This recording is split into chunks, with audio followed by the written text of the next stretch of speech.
Vale a pena estudar de novo. É sempre bom, né? Estudar um pouquinho mais aquilo que a gente já viu há um tempo atrás, até porque o estudo é isso, um constante reformular e atualizar. Então acho que esse momento aqui é super oportuno para nós atualizarmos nossos estudos a respeito da competência 2 do Enem. Vamos lá, o meu nome é David Gonçalves e o nosso encontro começa agora.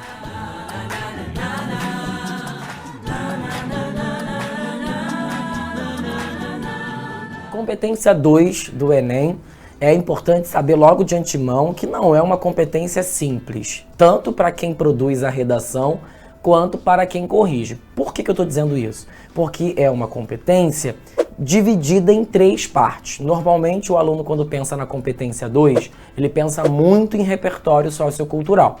É verdade, faz absoluto sentido, é nesta competência que o avaliador vai fazer ali a inspeção do seu repertório.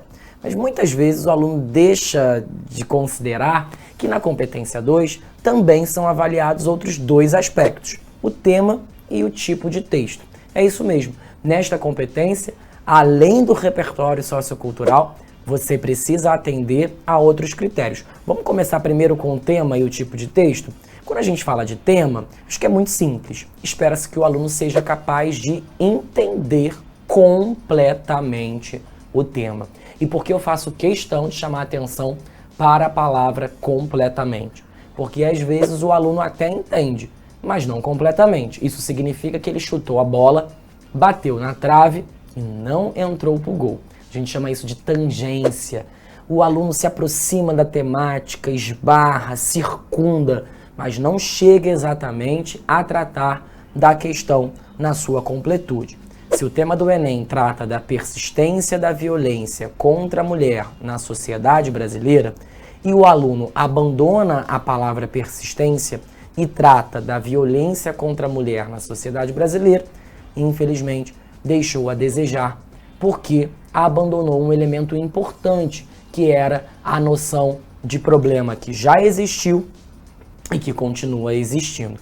Por isso, gente, tome bastante cuidado. Quando você for produzir a sua introdução, vale muito a pena inserir logo na introdução as palavras que estão presentes no tema.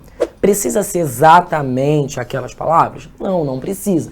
Podem ser palavras de sentido próximo ou sinônimos, mas é importante que ao terminar de ler a sua introdução, eu consiga reconhecer que aquele candidato à vaga do vestibular já vai, tratar da questão na sua totalidade. Tem aluno que decide fazer isso ao longo do texto. Eu não faria. Logo na introdução, conseguir reconhecer que as palavras do tema estão ali, para deixar ali o corretor sossegado de que você não está tangenciando, tá certo? E claro, leiam os textos de apoio, façam as devidas marcações na coletânea, sublinhem as palavras que vocês não entenderem, puxem setas nos vocábulos presentes na frase temática, façam anotações. Tudo isso vai ajudando você a ter um contato mais íntimo com a temática. Não contem com a força do olhar. Muitas vezes ele nos trai e a gente acaba não observando tudo que devemos observar. Com relação ao tipo de texto, é importante que ela seja de estrutura dissertativa. É isso mesmo.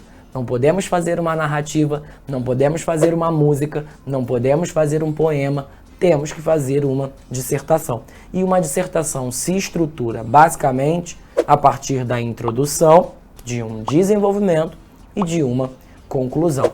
O desenvolvimento pode até ter 2 parágrafos, 3 parágrafos, mas o movimento textual global é esse. Uma introdução com um parágrafo, um desenvolvimento normalmente com 2 parágrafos, alguns alunos até fazem 3, e uma conclusão com um parágrafo também. Espera-se que você faça a defesa de uma ideia.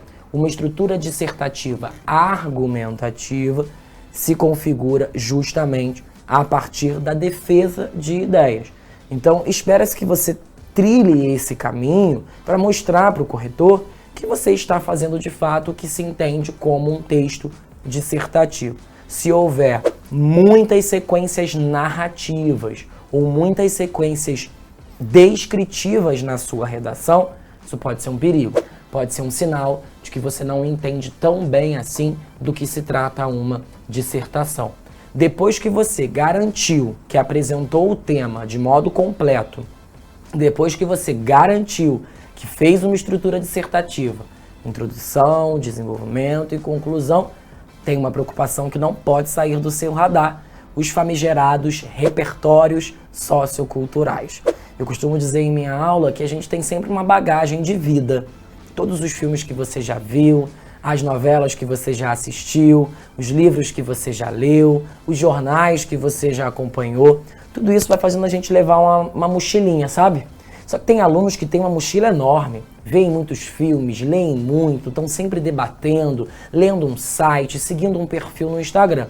E tem aquele aluno que tem a malinha de mão, não gosta de ver filme, não gosta de ler jornal, não acompanha as notícias, e aí na hora em que o Enem pede um repertório sociocultural, é justamente a hora que você vai abrir sua mochila e dizer o que você vai usar. Se você tiver uma malinha de mão, vai sofrer um pouquinho mais. É por isso que o estudante do Enem, ele precisa ser curioso, ele está sempre ligado. Já ouviu falar nisso? Ah, eu vou fazer Enem, todo mundo diz que quem vai fazer Enem tem que estar atualizado.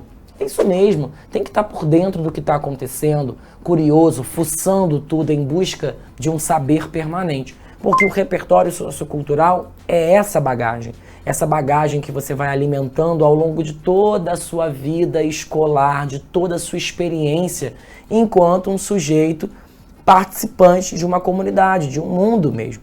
Então, na hora de produzir sua redação, você que vai utilizar filmes, séries, novelas, conceitos da filosofia, da sociologia, da física, da matemática, da biologia. Então, essa galera consegue circular por um universo bem mais heterogêneo e com muito mais facilidade. Quando você for usar o seu repertório, que preocupações precisam estar circundando a sua cabeça? O repertório não pode ser escolhido aleatoriamente. Então, eu não posso simplesmente colocar qualquer repertório para qualquer coisa. É preciso haver o que o Enem chama de pertinência, uma relação de intimidade entre aquilo que você está usando e a temática em questão. Além disso, precisa também ser um repertório abarcado pela área do saber. Sabe aquele aluno que vai escrever redação e diz assim, olha, segundo pesquisas, o brasileiro não tem acesso à internet, que piriri, que parará. Segundo pesquisas quais? Que pesquisa? De que instituição? De uma universidade, de um instituto, saiu num jornal? Você precisa abarcar aquele conteúdo a partir de uma área de conhecimento. Então, se você diz simplesmente segundo pesquisas, isso não é visto como legítimo. Agora, se eu uso um filme, isso é visto como legítimo. Afinal de contas, o cinema é uma área do conhecimento. Então, você tem que escolher repertórios legítimos, né, que estejam abarcados por uma área do conhecimento, seja ele qual for, da matemática, passando pela física, chegando à antropologia, não importa, e também provar para o corretor que essa escolha não foi aleatória. Eu não posso usar qualquer coisa para qualquer coisa. É preciso que aquele repertório se associe, de alguma forma, ao que eu estou desenvolvendo, seja na introdução, seja no desenvolvimento. Último ponto, e talvez o mais importante, é preciso provar a produtividade do repertório. A pergunta que fica, esse repertório que você está usando na sua redação, é a cereja do bolo ou é o ingrediente do bolo?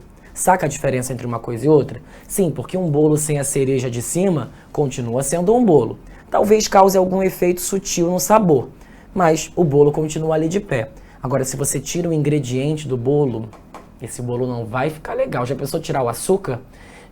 David, vou fazer um bolo fit. Isso é outra história.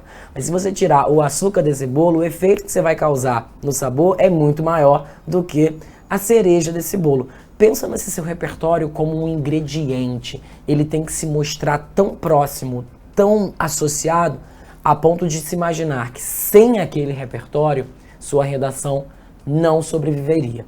Beleza? Bom, eu vou ficando por aqui. Espero que o nosso encontro tenha lhe ajudado. Um beijo grande no seu coração. Não se esqueça, nos siga aqui no YouTube, nas nossas redes sociais, ativa o nosso sininho, chama seus amigos para participar também. Tenho certeza que a família ProEnem vai te ajudar muito ao longo deste ano. Beijo grande no seu coração, foi bom estar com vocês e brincar com vocês. Nos vemos na próxima. Tchau, tchau.